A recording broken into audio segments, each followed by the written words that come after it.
Great is the Lord, great in power and majesty. And because the Lord is great, His people could do great and awesome things as His people are empowered by the Lord. Dahil ang ating Panginoon ay dakil at makapangyarihan, marapat lang bagay at gusto ng Panginoon ang kanyang mga anak ay maging matagumpay sa kanilang mga ginagawa. Uso na naman ang mga graduation, marami na naman ang magkakaroon ng trabaho, employment, business. At itatanong ng iba, success ba yon o paano maging successful? Napakahalaga na maging matagumpay ang tao para sa kanyang sarili, sa kanyang mga mahal sa buhay, para sa kanyang patotoo, at para sa mga pinaniniwalaan niya ng mga adhikain. What is the way to success? Or what are the ways to success? The Bible teaches us different ways. The Bible can teach us by directly preaching, telling people what to do. And the Bible can also teach by giving us fine examples, fine realization of biblical ideals. At yan ang ating pag-aaralan ngayon sa konteksto ng kasaysayan ng isang mag-ina na naging napakatagumpay sa proyektong kanilang ginawa. Ways to success, lessons from a mother and a daughter team. Panginoon, salamat po dahil kami maaring umunawa ng iyong katuruan. Salamat dahil sa pang-araw-araw naming buhay ay meron kaming pwedeng pagbatayan ng maganda, tama, kainam-inam na gawin. Buksan niyo pong aming mata, aming tainga, aming puso, ang aming isip. Para yung lesson niyo para sa amin ngayon ay aming makita, maunawa, maipamuhay. Kayo po ang siyang maging tagapangaral at wala nang iba. Tinig niyo ang gusto naming marinig. Gamitin niyo lang ang lingkod niyo na kasangkapan. Be our preacher, our teacher. Heal us, empower us, affirm our faith, enable us to be fruitful and successful. In the name of Jesus, your Son, we pray with thanksgiving. Amen. Pag sinabing success, dapat merong kasunod. Success over what? Success over an obstacle, a challenge. Success to do what one has set out to do. At ang background ng ating kasaysayan, a very successful story of a very special project. The Hebrews were slaves in Egypt. Bago pa man sila nagkaroon ng kanilang sariling bayan, sila muna yung mga alipin, kung saan sila pinalaya ng Diyos sa leadership ni Moses. Pero ang kasaysayan natin, baby pa lang si Moses. Hindi pa siya leader. Namroblema ang hari ng Ehipto, ang Pharaoh, dahil sobrang dumarami ang mga Hebrews, later on to be called the Jews. At natakot ang hari na ito na ang mga Hebrews ay makipagsabwatan sa ibang mga lahi na kalaban ng Egypt kung magkaroon ng digmaan at kung gayon ay maging isang malaking weak point ng imperyo ng Ehipto. So to control their population, Pharaoh ordered all newborn males to be thrown into the river. And you know what that means. The river Nile was infested with crocodiles. So kung itatapon ng mga batang lalaki na bagong silang doon sa ilog, ay may dalawang magaganap. One, mababawasan ang populasyon, very especially the male population. Kasi nung araw, ang mga mandirigma, mga lalaki. So yung mga babae pwedeng buhayin kasi magiging mga katulong sila at mga alipin ng Pharaoh. Pero yung mga lalaki pwedeng maging threat o banta, panganib. So pag itinapon sila sa ilog, makokontrol ang population, lalo na yung male population, at ikaliligaya pa ng mga dinidiyos at sinasamba nilang mga buhaya. Because the crocodiles in the Nile were considered as gods by the ancient Egyptians. So, aalayan nila ng buhay ng tao, buhay ng mga Hebrew male children, doble ang accomplishment ng Pharaoh. In that background, Moses was born. Paano siya makakapanguna sa kanyang bayan na mapalaya ito kung siya ay mamamatay na ay bata pa lang? Kaya kailangan siyang buhayin. Exodus 2, 1-10. Now a man of the tribe of Levi married a Levite woman, and she became pregnant and gave birth to a son. When she saw that he was a fine child, she hid him for 3 months. But when she could hide him no longer, she got a papyrus basket for him and coated it with tar and pitch. Then she placed the child in it and put it among the reeds along the bank of the Nile. His sisters stood at a distance to see what would happen to him. Then Pharaoh's daughter went down to the Nile to bathe, and her attendants were walking along the river bank. She saw the basket among the reeds and sent her female slave to get it. She opened it and saw the baby. He was crying, and she felt sorry for him. "This is one of the Hebrew babies," she said. Then his sister asked Pharaoh's daughter, "Shall I go and get one of the Hebrew women to nurse the baby for you?" "Yes, go," she answered. So the girl went and got the baby's mother. Pharaoh's daughter said to her, "Take this baby and nurse him for me, and I will pay you." So the woman took the baby and nursed him. When the child grew older, she took him to Pharaoh's daughter, and he became her son. The real biblical story of the early life of Moses. Huwag kayong palito doon sa mga pelikulang napapanood. Lalo doon sa Cecil B. DeMille's 10 Commandments na iniba ang kwento, ginawang Hollywood, samantalang mas maganda tong tunay na kwento sa Biblia. So, ipinanganak si Moses, at dahil iniutos ng hari na ang lahat ng batang lalaki kailangang ihulog sa ilog, pero hindi ginawa yun ng kanyang ina na ang pangalan ay Jochebed. Hindi ginawa. Sinuway niya ang batas at pinilit niyang habaan ang buhay ng kanyang anak for as long as possible that she could hide him. At inabot ng 3 buwan na matagumpay niyang naitago ang bata. 3 buwan. Dahil sabi niya, parang kakaiba ang batang ito. Ibang-iba ang dating, kailangang buhayin. Pero matapos ng 3 buwan, hindi na nila kayang itago ang bata. Siguro marami na rin nakakaalam, baka magsumbong na. Pero imbes ihagis nila ang bata sa ilog tulad ng utos ng Pharaoh, gumawa sila ng maliit na napakagandang basket na gawa sa papyrus, equivalent ng water lily sa Pilipinas.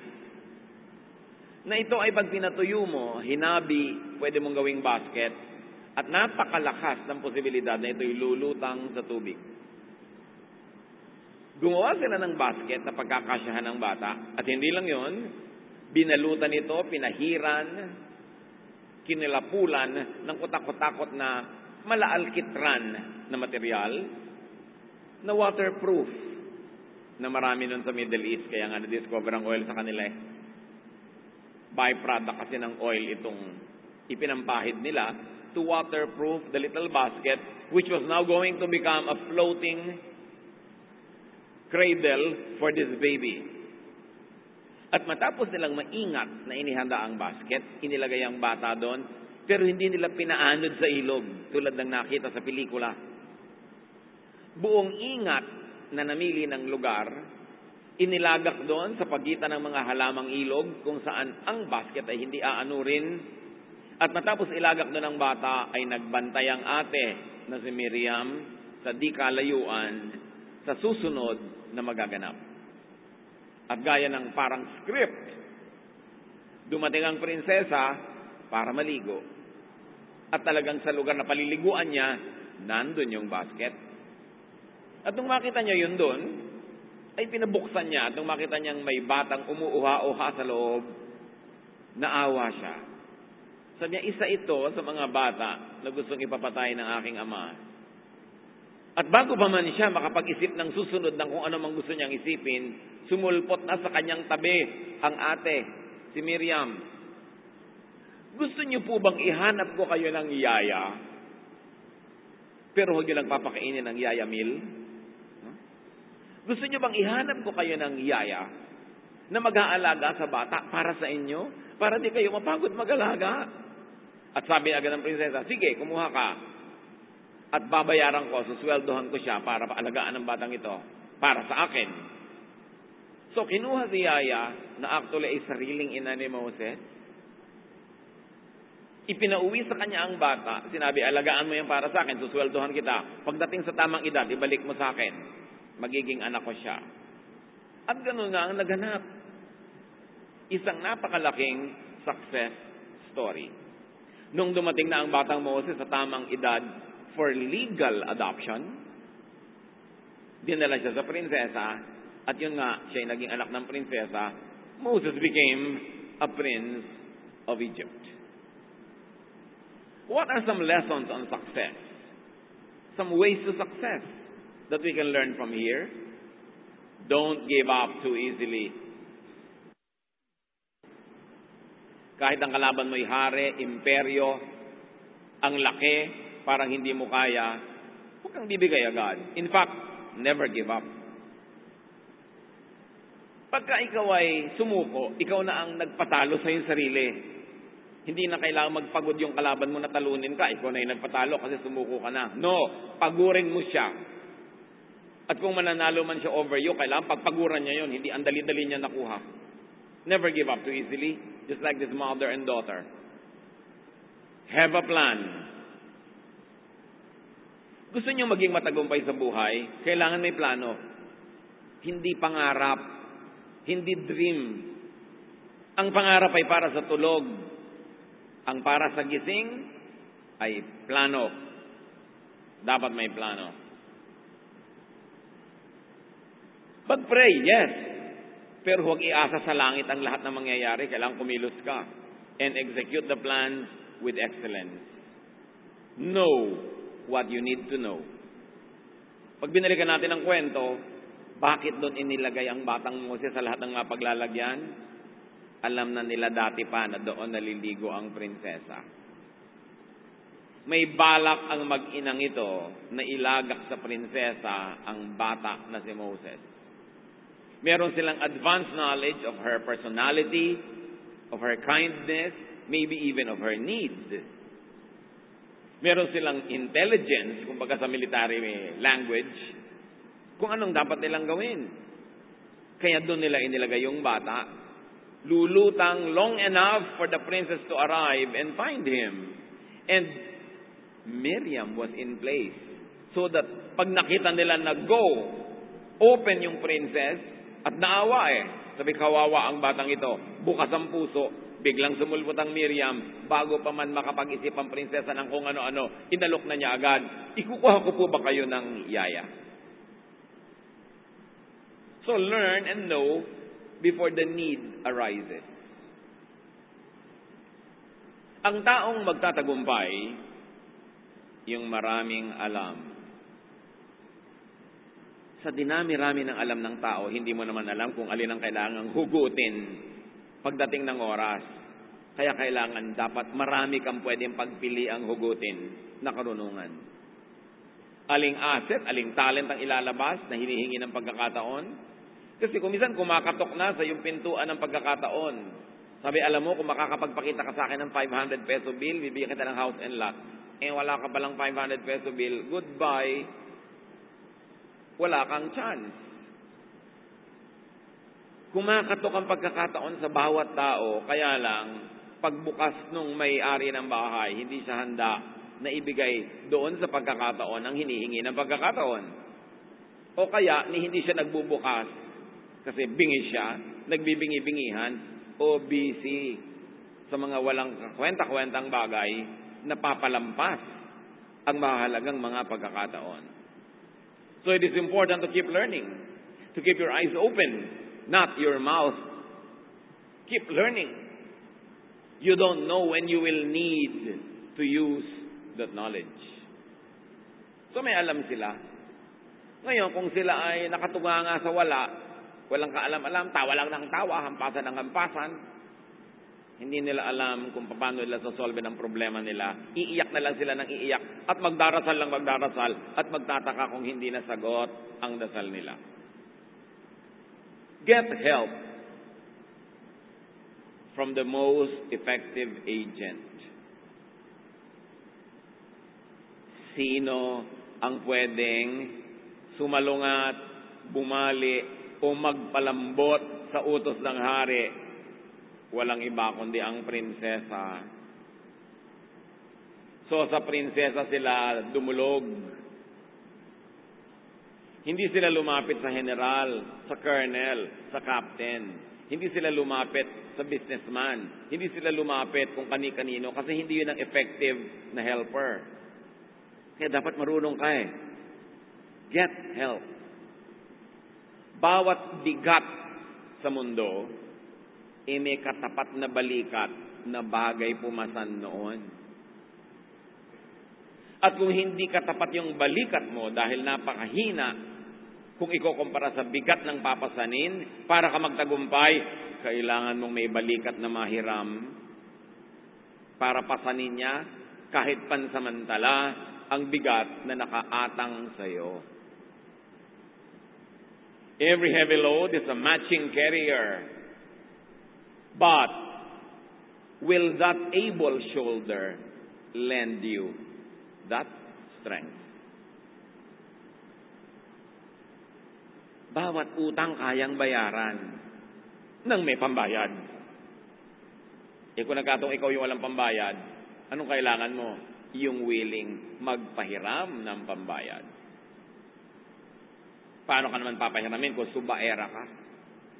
May bad record ka na suba dito, suba doon. Bawat problema ay may katapat na kalutasan na solusyon. Pag ang problema ay walang solusyon, hindi yun problema. Ang definition ng problema, may solusyon. Kailangan mo lang mahanap. At kung natagpuan mo, kailangan mapakilos mo para sa iyong pabor. Therefore, you need to know how to get help. Walang tao na nagkaroon ng dakila at malaking tagumpay na hindi tinulungan ng kapwa. Every big success was achieved because some people helped the person who succeeded. Walang nagtatagumpay na hindi tinutulungan. Kaya ang mga matagumpay na tao, marunong kumuha, tumanggap ng tulong. So how to get help? Tingnan natin yung kwento. Offer to potential helpers a most attractive proposition. Kailangan mo ng tulong ni person A, kailangan may ialok ka sa kanya na mapapala niya kung tulungan ka niya.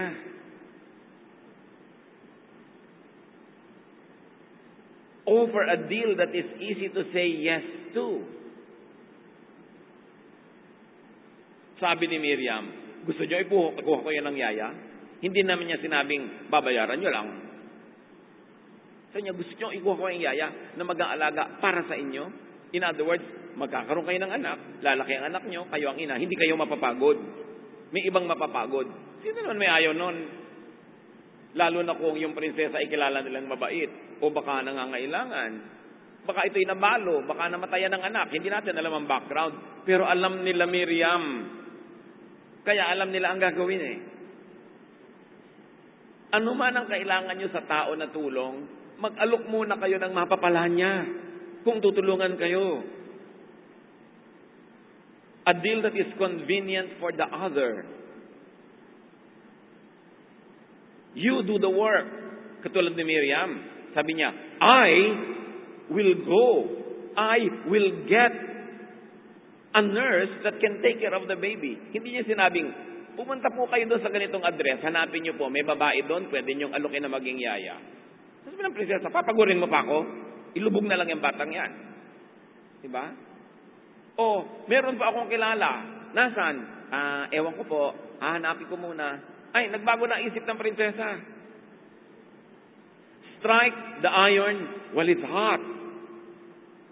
And in the case of this mother and daughter team, they made the iron hot by striking. Dalawa yan eh.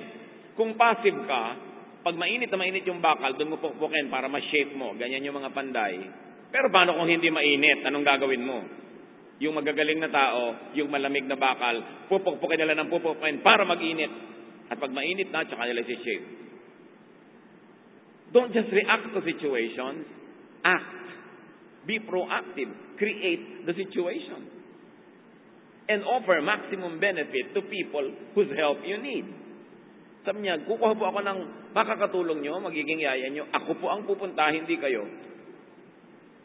Offer a deal that is beneficial to the other person. She will nurse the baby for you. Hindi yung, palakihin niyo po ang bata, sigurado yun, pag-aaralin niyo, ha? Huwag niyong gugutumin, bibigyan niyo ng gatas lagi. Ibinigyan mo siya agad ng mga responsibilidad. That is not a good proposition. Alam niyo kung bakit may mga tao na hindi makakuha ng tagumpay? Kasi walang tumutulong sa kanila. At ba't walang tumutulong? Nakakatakot silang tulungan. So offer something that is good for the other, not help me. At yan ang paboritong salita ng lahat ng nangangailangan, help me. Hindi wise approach. Ang iniisip nung nilalapitan mo, what will I get if I help you? Bakit naman kita tutulungan? Anong karapatan mo na abalahin ako? Bakit? May problema din ako. May iba akong mahal. May iba akong gustong tulungan. Pero yung iba laging help me, it does not work. O kaya, give me. Ang siniisip ng hinihingan mo, what will I lose if I gave it to you? Pinaghirapan ko, bibigay ko sa iyo. Give me, help me, or do it for me. Maraming ganyan job applicants. Ini-interview. Why do you want to join our company? Sabi ng applicant, because your company is very big and there are many benefits for me. Or, I like to learn from your company for me. Diba? Or, I like to be a part of a very big team which is popular for me. Hindi ka matatanggap. Dapat, why do you want to join our company? You say, because I'm very educated, very able, very skillful, and I like to be a part of your team so that all the talents I have, I can contribute to your company, and all the good things in your company, I can also benefit from. It will be a very good relationship. Ba't ka naman ihahar nila para ka matuto? Mag-enroll ka sa school, gumastos ka, magmatrikula ka kung gusto mong matuto. Sasabihin mo sa company, I like to learn. Tanggal ka na agad, hindi ka matatanggap. Ina-hire ka sa mapapala nila sa'yo, hindi sa mapapala mo sa kanila. Gusto mo magtagumpay, kapatid? Dapat laging may napapala sa'yo ang tao. May kailangan ka man sa kanila, may ibinibigay ka rin. Kung binibigyan ka man nila kung pera o pagkain, may ipapalit ka man lang na serbisyo. Hindi yung talagang 100% recipient ka lang. Charity ang tawag doon. At minsanan lang yun, hanggang 2 beses. Tapos wala na. Sa tennis man, pag pinalo mo ang bola, dinala mo doon sa kalaban, at hindi niya naibalik, papalo ka uli ng bola, ibibigay mo uli. Pag hindi niya naibalik 3 beses, wala nang laban. 0. Game over. Pag may ibinibigay sa'yo, dapat may ibinabalik ka para patuloy na magbigay at magbalik ka. Patuloy ang tennis. Hindi pwedeng tagatanggap ka lang.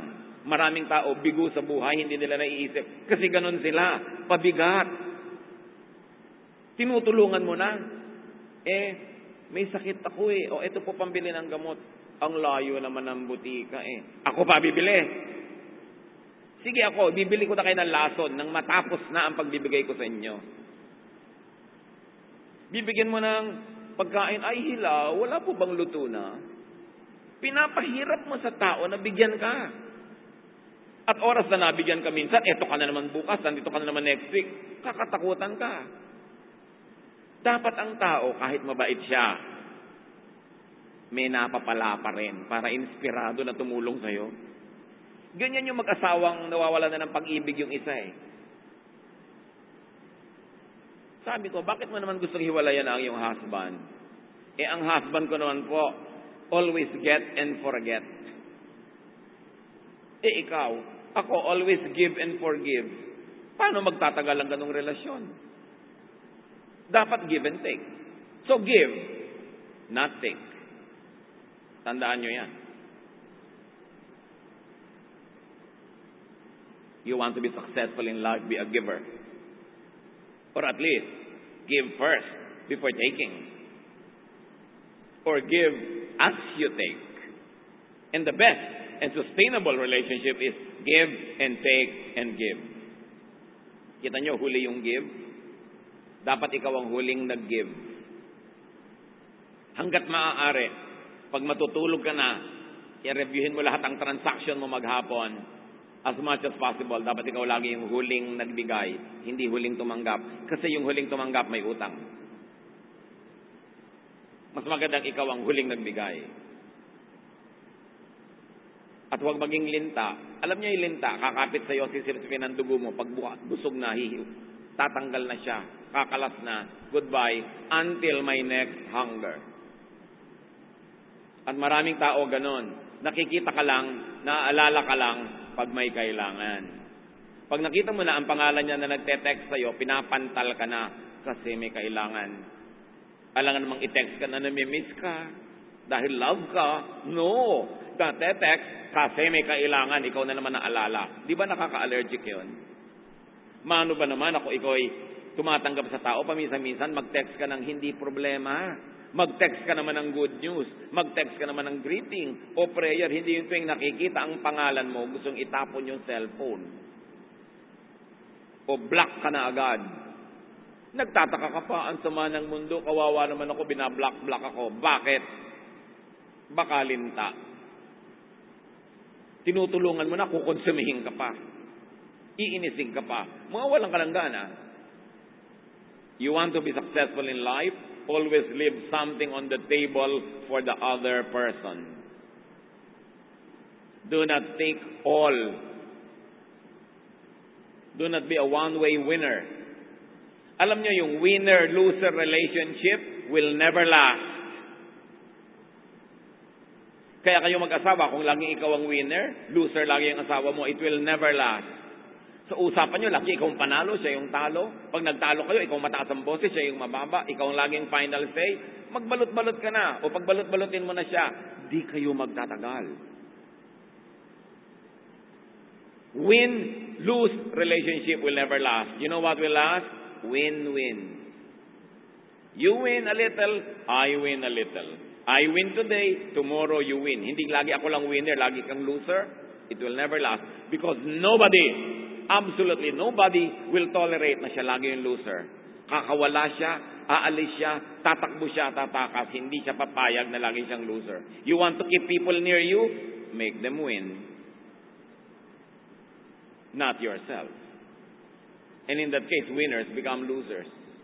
Because, especially in the game of love, you lose what you keep.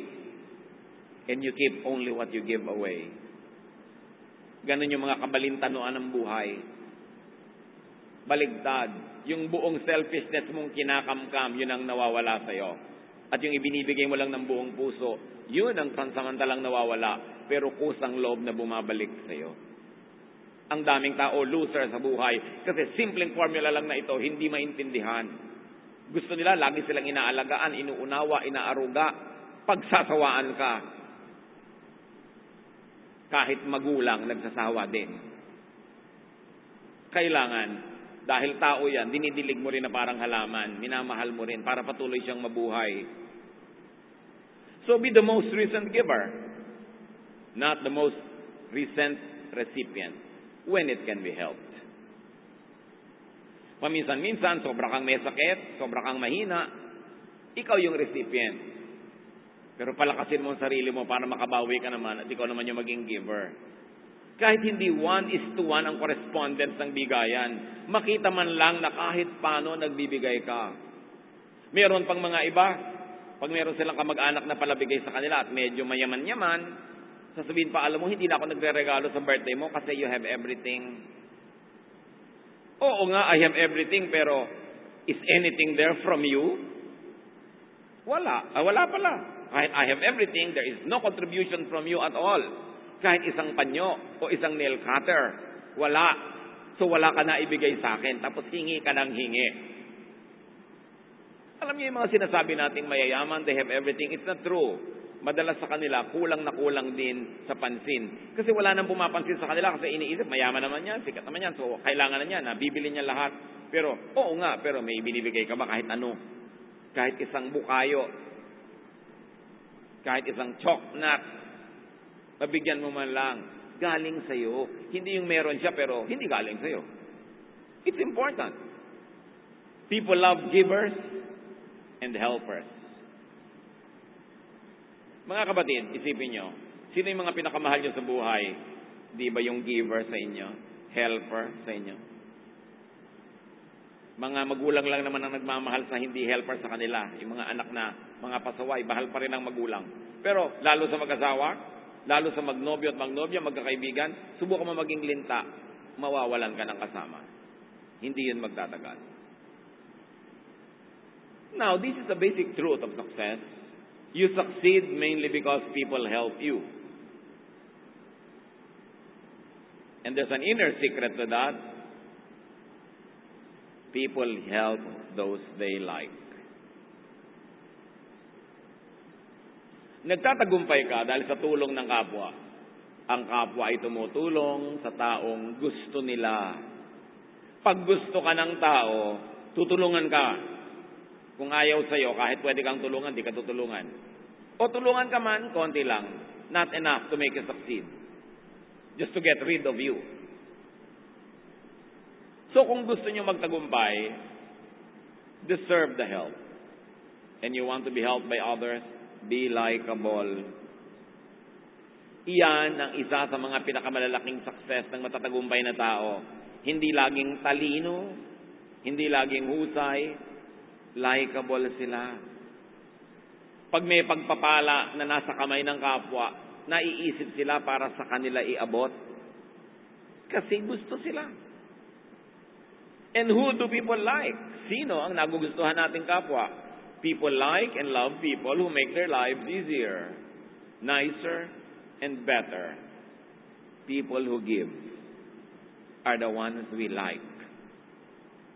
People who take are the ones we don't like and actually avoid. Kaya hindi naman siguro mahirap maintindihan kung bakit sinabi sa Acts 20:35, it is more blessed to give than to receive. Pag tinuruan ka ni Jesus, give more than receive. Ipinapatalo ka ba niya? Kasi ikaw yung mag-give, ikaw mawawalan. No, pinapapanalo ka niya. Kasi alam ni Jesus, ang giver, winner. Dahil pag palabigay ka, mamahalin ka ng tao, tutulungan ka nila, at the end of the day, mas marami ka pa natanggap. Mas maganda sana that you are really godly and pure-hearted, that you will give out of love. But if you are not as godly and as pure-hearted, give out of wisdom and intelligence. The giver wins at the end of the day. Be that blessing to people and they will help you succeed and become prosperous. Subukan manglamang. Isahan mo ang kapwa. Lokohin mo. Dayain mo. Sa isang kisap mata, panalo ka. Pero malalaman at malalaman niya na nandaya ka. Maiinis ka sa'yo, kamumuhian ka. Hindi ka na niya bibigyan ng another chance. At ipapamalita pa niya sa lahat. At kung meron ng tutulong sa iyong kilala niya at nalaman niya, pipigilin pa niya. Hindi ka pwedeng manalo kung mandaraya ka o manlalamang. At kung sakali man na parang nakalusot ka, ang dami mong naging kayamanan, alam ng buong langit ang ginagawa mo, at kung hindi ka singilin ng kapwang nilamangan mo, langit ang sisingil sa iyo. You know why it is sure? Because the universe runs in one basic law. Balance. The whole universe is maintained by balance. And balance is the law of physics, the purest of all sciences. Balance means ang utang binabayaran. Bawat negative may katapat na positive. Dapat laging nagsi-zero ang balance sheet. Pag hindi ginawa ng tao yon, gagawin niya ng kalikasan. Subukan mo huwag magpahinga. Pagpapahingahin ka ng kalikasan, hahayaan niya magkasakit ka, mararatay ka, pahinga ka. May balance. At mas maganda na ang balance kusa natin kesa ini-impose sa atin ng kalikasan o ng langit. So, Don't feel entitled. Kahit kakamag-anak, kahit churchmate, kaibigan, don't feel entitled to people's help. You help, and your help entitles you to a reciprocal help. Ganun ang tunay na relasyon. Mutualism. Pareho kayo dapat nakikinabang sa isa't isa. Hindi yung isa lang ang nakikinabang. Then, another area. How to really be successful? Bakit naging successful ang mag-ina? Kasi hindi lang nailigtas yung bata. Ang nagpalaki pa, sariling ina. Naturuan ng pananampalataya, naturuan ng pag-ibig sa kanyang lahi at bayan, naturuan ng lahat ng dapat itama. Because the greatest asset of Jochebed and Miriam at the time was how to raise a leader. Yun ang asset nila. Which opens another issue. Sell your expertise for which you will get premium payment. Kung inalok ni Miriam, yung prinsesa na, kunin niyo po akong labandera, o kunin niyo po kaming manikurista ninyo, pwede nagkaroon sila ng trabaho, pero hindi yun ang premium payment na makukuha nila. Hindi yun ang kanilang premium asset at the moment. Ang asset nila, maging yaya. What do you sell? Which of your expertise do you sell? Maraming tao nagtatrabaho, masipag, pero nananatiling walang kapera-pera. Kasi ang ibinebenta nilang asset nila, hindi siguro yung best earner. Pwede kang magaling maglaba, pwede kang magaling umakyat ng mga poste ng Meralco, magpunas ng mga matataas na mga wire, maglinis ng matataas na bintana ng building. Pero yung ba talaga yung premium asset mo? O kung iba lang ang ginagawa mo sa buhay, mas malaking kikitain mo. Kung nasa tama kang trabaho. Idilagay ng mag-inang ito ang sarili nila sa tamang trabaho. So sell your expertise for which you will get also personal satisfaction. For you to be successful. Minsan ka lang mabuhay sa mundong ito, wala nang iba pa. Tapos araw-araw, tuwing papasok ka, masama loob mo, papasok na naman ako, magtatrabaho na naman ako, ayaw mo pala nung ginagawa mo. Ang haba-haba na ng kaliwa kong kamay, kaabot ng ticket sa toll gate, ayaw mo palang humaba yung kaliwang kamay mo. Di dapat hindi yan ang trabaho mo. Ang daming mga tao na sa sayang ang buhay, kumikita ng kakarampot, hindi pa masaya, kasi nasa maling lugar. Hindi mali na maging teller sa booth kung yun ang gift mo, yun ang love mo, yun ang gusto mo. Yung may mga dumarating na malalaki sa sasakyan, sabi mo, ako hindi ako tatamaan ng mga ito kasi may barrier. Yung tuwang-tuwa ka tuwing may ganun, yun siguro talaga ang trabaho mo. Pero pag nasa trabaho ka na hindi ka masaya, hindi ka naman kumikita ng sapat, bakit ka nandyan? Sabi mo, biktima kasi ako ng pagkakataon, wala na akong choice. It's not true. Tinanggap mo na lang kasi. Hindi ka pa naghanap, ayaw mo mag-risk. Lahat ng tao may gift from God na special. Para ka magtagumpay, para ka umasenso, maging mariwasa, dapat yung gift na ibinigay sa'yo ang bungkalin mo. Kasi kung langka ikaw, dapat ang bunga mo langka. Kahit mamunga ka ng star apple, baka mapilit mo man, kapra-kapraso ang liliit. Kasi hindi ka naman star apple, langka. So ano ka, kapatid? If you are in the wrong place, your right place is empty. Eto na naman ang mga tao, mag-a-applyan na naman sa trabaho. Kahit ano na lang, basta sweldohan, tatanggapin. Pag na-trap ka sa ganung mentality, trap ka talaga. Yes, mabubuhay ka, pero laging kulang. Binubuhay ka lang ng employer para huwag kang mamatay, para laging may pumasok sa kanyang kumpanya. Pero hindi ka aasenso at lalampas to become progressive because you are probably in the wrong place. Ang pangarap kasi lagi ng iba, makahanap ng trabaho. Wala man lang nangangarap na makahanap ng negosyong bagay sa talent ko. Mahanap ko ang talent ko at yun ang ibenta ko. So, sell your expertise for which you will get the most benefits. Bakit may mga tao na sa 8 oras ng pagtatrabaho nila, ang daming kinikita, ikaw 12 oras, mas maliit pa rin yung kinikita? Maybe you are selling the wrong expertise. Sell your expertise for which you will get the highest chances of excelling which means dapat gift mo yon. Why are so many people sadly poor? Because they are not able to sell their premium assets to the premium buyers. Now, how do you sell yourself and your product well? Everything is selling. Katulad ni Miriam, sinell niya yung idea na paalagaan yung bata doon sa ina. At syempre, hindi siya matabil. Hindi niya sabing, actually po, nanay niya yon. Cancel ang negotiation. Yung iba kasi andaldal, may blessing na lalayo pa kasi sobrang matabil. Ang daming sinasabing hindi dapat sabihin. Kati ng dila. Pag makati ang dila, ikaskas nyo sa pader. Hindi kailangang laging sabihin yung gustong sabihin na hindi naman makakatulong. Minsan may sasabihin kami na inis pa sa'yo, imbes i-bless ka, mawawalan ka ng blessing. Kadaldalan. Maraming pagpapala ang itinataboy ng matabil na dila.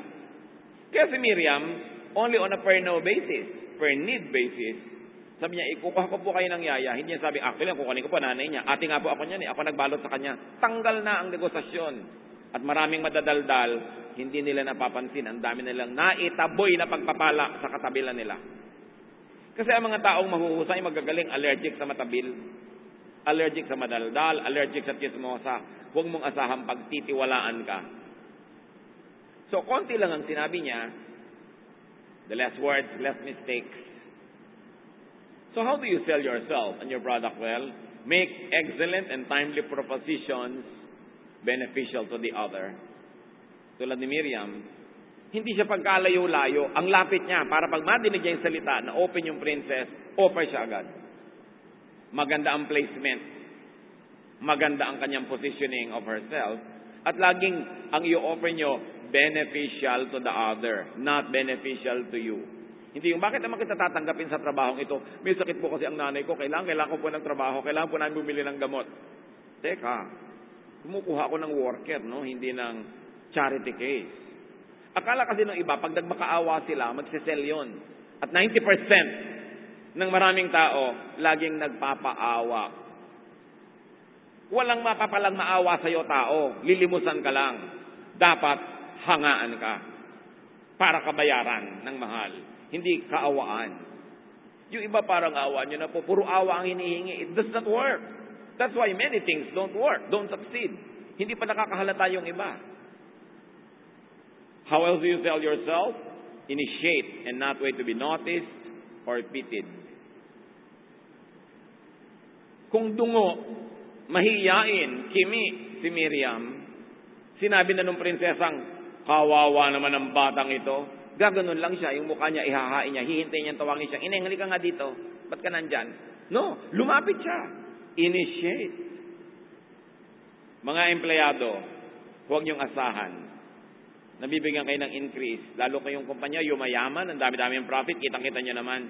Huwag niyong asahan yon, naakawaan kayo. Maghihintay kayo sa wala. If you think you deserve it, and you can prove it, walk into your manager's office and say, I need a raise. Dagdagan niyo po ang sweldo ko. Bakit? Mula nung pumasok ako sa kumpanya natin, nakat ko ng 30% ang ating energy use. Mula nung pumasok ako dito, tumaas ang satisfaction rating ng ating mga client. Ang breakage sa mga plato, mula nung naging manager ako ng restaurant na to, na lessen. Ang nabubulok na ulam sa freezer, nabawasan. Ang sobrang pinapamili nun, nasasayang, eksakto sa need kasi marunong ko mag-projection. Since I came here, I saved 10 million for this company. Give me a raise. Ganon. Hindi yabang yon. You must never sacrifice the truth for the sake of honesty.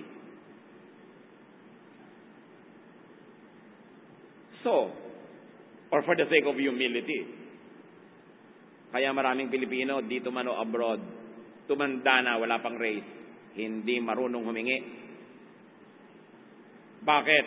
Ang inaantay, kahabagan, mapansin, kaawaan, kalingain. Hindi mangyayari yun. Kaya ang konti-konti ng umaasenso, naghihintay na tapunan ng pagpapala. No. Kailangang akyatin niyo yung puno, kunin yung prutas, pero dapat kaya niyong umakyat. May karapatan kayo kasi meron kayong talent. kailangan mas active ang tao, hindi sobrang kimi. Except for first aid income, meaning pangtawid gutom lang talaga, pang-agaw buhay na income, do not sell your time. If you are cut out and gifted for other things. What do I mean? Pag ibinenta mo ang 8 hours a day mo to become an employee, siyempre 2 hours papunta, kasama na yung paghahanda mo, 2 hours pa uwi, 12 hours of everyday yon, 50% of your life. And 50% of your life is being spent to earn minimum wage. Do you think it's the right way to live? Huwag pangarapin na maging empleyado lang lagi. Na kung may trabaho, sumusweldo tuwing katapusan, kontento na. Kung meron ka pang ibang talent at ibang ilalabas sa buhay, kung mawala ka dyan. Merong moment of adjustment, may moment na mahirap, pero pagka pinadali mo na lang, tatanggapin mo na lang yan habang buhay, meron niyang kakambal ng difficulty. May mga taong cut out and gifted for these types of jobs, 8 to 5. Pero kung hindi ikaw yon, malalaman mo sa sarili mo yon. Naghihimagsikab at ka nandun, naghihimagsikab at ka nagbabandiclock, naghihimagsikab at nauubos ang kabataan mo sa isang kumpanya, ang yumayaman yung may-ari lang. Aba, pagka ganun ang nararamdaman mo, hindi ka bagay doon. Kung mawala ka, humulagpos ka, gumawa ka ng paraan. Pero kung papasok ka lang, babandiclock ka lang, at uuwi ka na mamaya, you pretend to be working, they will pretend to be paying you. Pareho kayo nagpe-pretend. Yung mga iba, nagtatakbat ka, hindi ako umaasenso. Pero bago, baka pag bandiclock, tumatakbo, ang bilis, para click! Pagka-click, in na siya, biglang nag-slow motion na lahat. Pupunta pa sa banyo, magsisipilyo, magsusuklay-suklay, mag-manicure, kasi naka-bandiclock na naka-in na. Mamaya naman, wala nang magawa. 4:30 pa lang, inaayos-ayos ang mga bag, susuklay-suklay na uli, iniintay yung 5 para makapag-bandiclock ng 5:01. Tapos nagtataka, hindi siya umaasenso sa buhay. Anong nakakapagtaka doon? Anong input ang ginagawa mo sa iyong panahon? As much as possible, don't sell your time because you have very limited time on earth. Yung bang kailangan pag mamamatay ang lola mo on schedule, katapat ng leave mo, kung hindi ko makakapaglibing. Masaklap pag-aari ng iba ang iyong oras. And so many people on this planet are in that situation. Kasi ang iniisip lang lagi mag-employ. Kailangan ko takot-takot na plano bago makapagbakasyon sa Albay ng 2 araw. Kaya pag Holy Week, puno lahat. Kasi doon lang libre yung iba. Pangarapin nyo na mabili nyo ang oras nyo. At alam nyo, yun lang mga self-employed, mga business people, at top executives. Yun lang may oras. Kung hindi pa kayo ganon, pangarapin nyo maging ganon para marami kayong magawa sa buhay. Kasi kung nagtrabaho kayo ng 30 years, 15 years, inuubos nyo dun sa trabaho, yung other 15 na lang natin sa sarili ninyo. As much as possible, except for first aid income, don't sell your body. And I don't mean prostitution. Unless it is your gift or expertise or best card, don't sell just your hands. Di ba may mga tao, yung kamay lang naman nila talaga pinapakinabangan sa trabaho, yun lang yun. Paano yung ibang parts ng body nila? Hindi kumikita. Don't sell just your feet. Magiging runner ka lang. Don't sell just your vocal cords. Hawker ka lang, taga-sigaw. Don't sell your other body parts. Now, it's not wrong to do that. Especially kung yun na lang talaga yung talent mo, pero bihira naman yung ganon, yung iba mas talented pa. Kaya lang hindi na nag-iisip niyayakap na yung kanilang kinasadlakan. Now, it is good to be a factory worker. Hindi yan bad, but it is better to be a craftsperson or a specialist. Sa 8 hours ng factory workers at sa 8 hours ng craftsman, mas maraming kita yung craftsman or specialist. Pag factory worker ka, 8 hours ka na nagpupupukpok ng kung ano, yung 8 hours na trabaho ng beautician o nail hairdresser, mas malaki kesa sa'yo. Kasi yung special talent niya ang ginagawa niyang trabaho. But, it is best to be an artist or creator or producer. Kung ikaw ay nagpupukpok ng bakal sa isang factory o talyer ng 8 oras, si Ed Castrillo, pag nagpukpok ng bakal at gumawa ng architecture, milyones ang bayad. Pareho lang kayo nagpupukpok ng bakal. Dapat galingan. Yung nagugupit-gupit ng buhok sa mga sulok-sulok na kanto at yung nagugupit ng buhok sa mga primerang salon, pareho lang gunting ang hawak, pareho lang nakatayo maghapon, pero ang daming perang inuuwi ng mga primerang manggugupit kasi yung talent nila talaga yun. At inayos nila, hindi sila nakontento doon sa dati lang, naghanap. Dapat hanapin. Hindi masama na nasa maliit kang shop, maliit ang trabaho mo, pero huwag ka namang makulong dyan forever. Kailangan magkaroon ka ng ambisyon. At para gawin mo yon, may karapatan ka, mag-aral ka, magpakatalino ka, dagdagan mo yung alam mo. Kasi kung ayaw mo ng dagdagan, talagang iyan na lang ang mangyayari sa buong buhay. It is good to sell your time and your body. And I don't mean prostitution. Kasi gano'n naman talaga empleyado. You sell your time and your body. Hindi lang prostitute ang nagbebenta ng katawan. Lahat ng manggagawa nagbebenta ng katawan. Or body parts.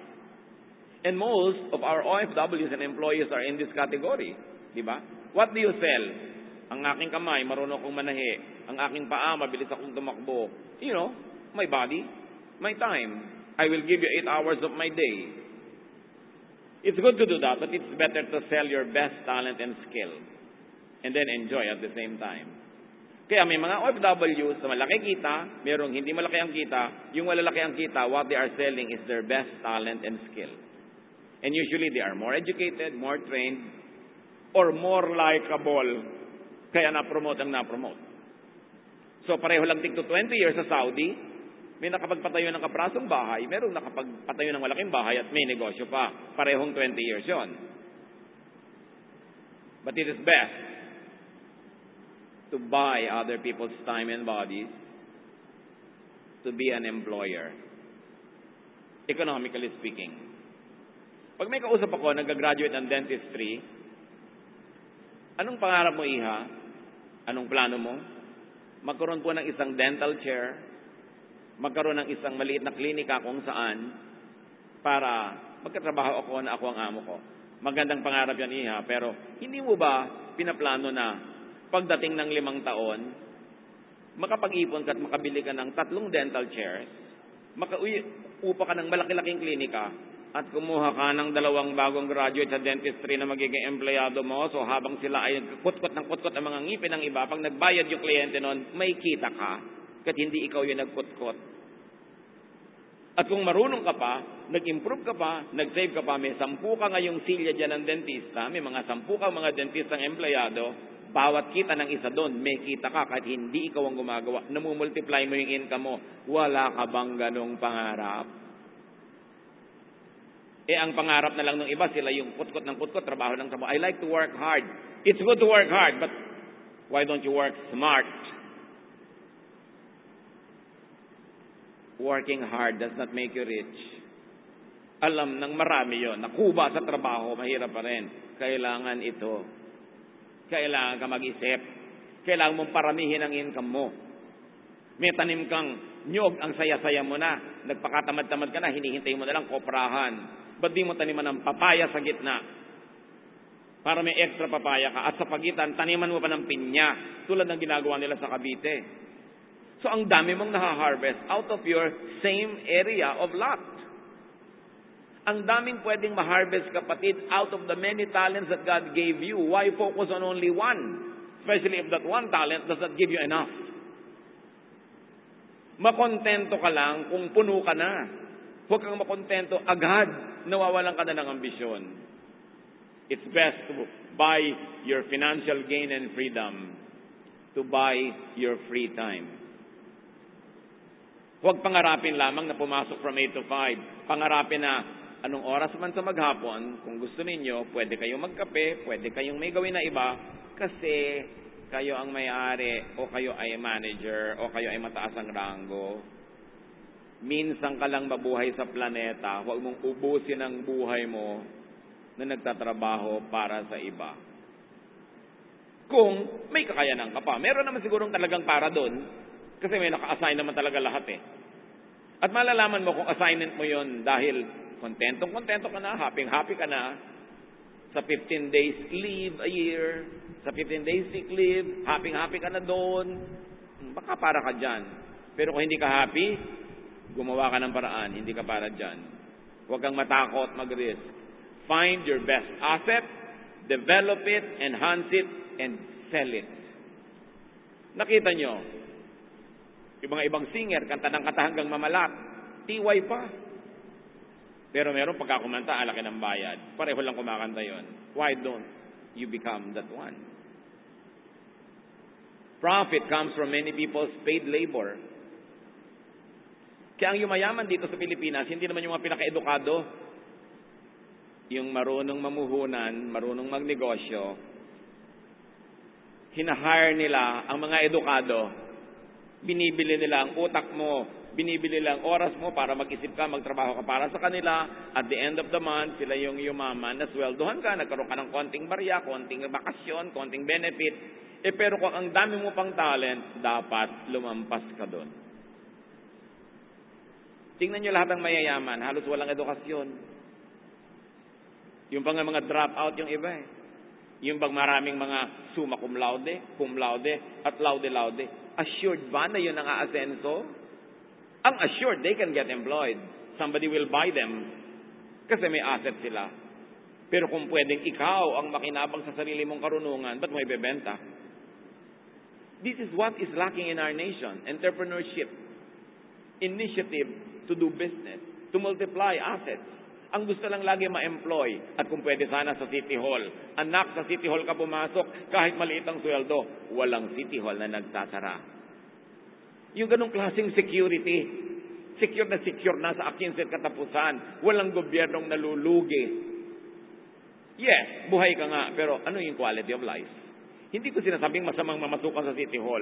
Lalo ko yun ang gift mo. Nung ipinanganak ka, itinakda talaga ng Diyos, ikaw ang magiging talagang lagay ng mga sticker sa City Hall. Calling mo yan, no? Who are we to contest that? Pero kung sa kalooban mo hindi ka happy, it means hindi ka para doon. Hanapin mo ang tunay mong calling. Sell your best talent and skill and get premium pay. And the way to do that is to be yourself. Do not imitate others.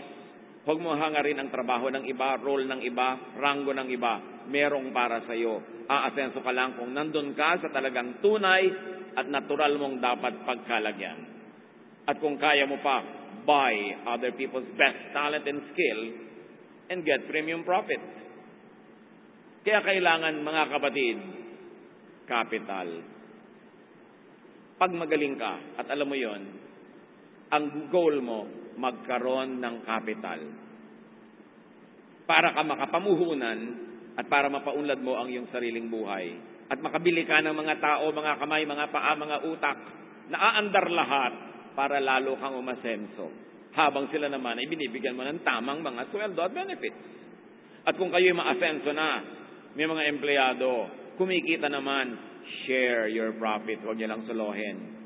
Kasi calling din ng Diyos sa payamanin kayo para kayo maging blessing sa iba. Hindi para solohin lamang. Kaya gawin mong goal magpayaman para mas marami kang matulungan. Hindi ng charity, kundi ma-assist mo sila mag-aral, mag-develop ng mga sarili para sila man maging productive and fruitful. It is important. Yung iba, bakit ka magsa-Saudi? Para kami makabayad ng utang. Okay, maganda.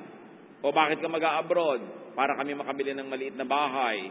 Okay, hindi yan masama. Pero saan ka nakarinig nung bakit ka mag-abroad? Gano'n ka katagal mag-abroad?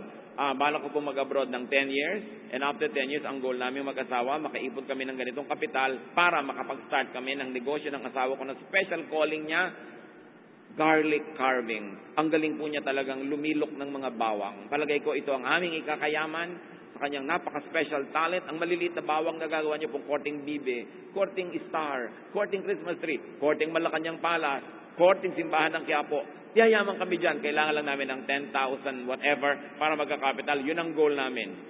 Hindi. Pag nag-abroad, ang mga anak hingian ng pabili ng mahal na cellphone.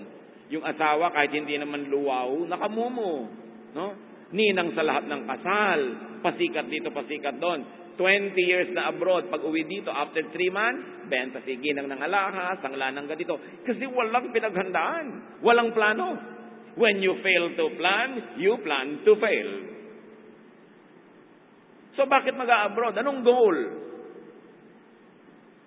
Bihira yung marinig para po kami magkaroon ng puhunan. Kaya matapos mag-abroad ng 100 taon, pagbalik dito, After 3 months, eto, kinakapos na naman. Kasi hindi namumuhunan. Puro consumption, puro bile. Hindi masamang bumili, pero ilagay sa lugar. So mga kapatid, plan to succeed. That is God's desire for you. Work to succeed. Get and receive help from others. Get boosters. Hindi mo kayang lahat ang bigat na dumarating sa iyo. Kailangan mo ng tutuwang, pero karapat-dapat ka ba namang tulungan? Learn to ride on the wind, on the waves, on the current. May mga natural na tumutulong. God wants you successful. You just have to look into yourself. You are fearfully and wonderfully made. Walang nilikha sa Diyos ang Diyos para ipaapi, para kawawain. Pero makakalaya ka lang sa kaapihan, sa pagiging kawawa, kung nandun ka sa tamang lugar, kung dinedevelop mo ang tamang talent, at kung marunong kang makipagkapwa sa tao na kailangan mo ang tulong nila. God does not want you poor. God wants you to be happy, and God wants you to be fruitful. Dear Lord, teach us to succeed in little ways, to succeed in big ways, because your children should not be losers. Buksan mo ang aming isip at mata kung paano sa makadiyos na paraan ay lilinangin namin ang aming mga runong at galing na kayo ang nagbigay. Kung paano namin pararamihin ang mga bunga na ang daming example sa Bible na ang gusto nyo lagi, mabunga. Walang sinasayang. Turuan nyo po kami para hindi lang pangangailangan namin ng mapunuan, umapaw ang mga pagpapala, kundi kami man maging pagpapala pa sa iba. Pagbulay-bulayan natin mga kapatid para sa ating sarili, para sa mga kabataan ng ating pamilya, sa mga taong ating nakakasalamuha, so that we could be inspiration, we could be guides, not only for our own progress and fruitfulness and success, but also for them. Lord, use us as instruments to help many others succeed. Magbulay-bulay tayo sumandali sa presensya ng Panginoon.